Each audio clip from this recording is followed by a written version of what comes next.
So the two connections for the door, for the window and the lock are right here. The first thing you do is you hook them up. You kind of got to do it real close to it, so you gotta feel for it. You're not really gonna see much of it, but this always takes a moment to make sure they're in the right spot. Position it properly.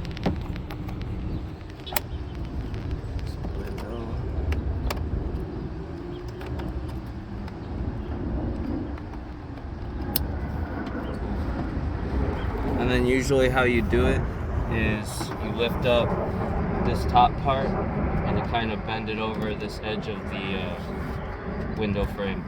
But considering that I put this little fabrication on, I have to slide that through and then I bend this up.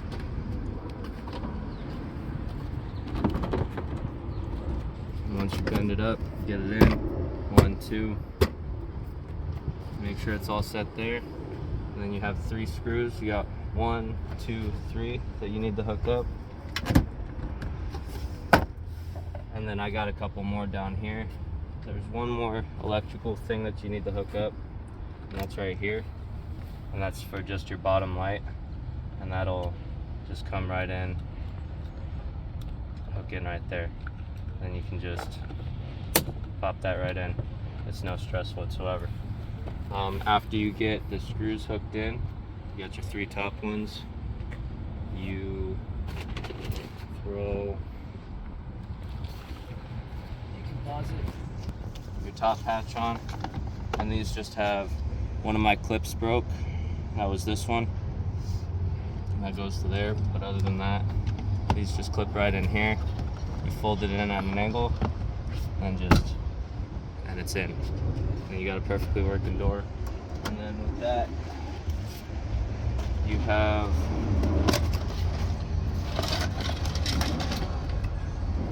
your top one. You gotta pull the window handle out. And then this actually has 2 different, it has a clip right here and a clip on the top. And then you have these 2 clips where the bulges out right here that they connect onto, and it snaps right into that, if you can hear it. But I think oh shit, messed up.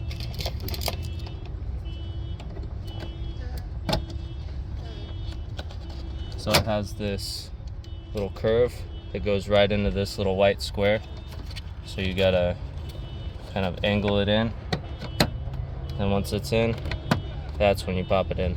And then it should be good. You set your screw in right there, and you got a working handle again.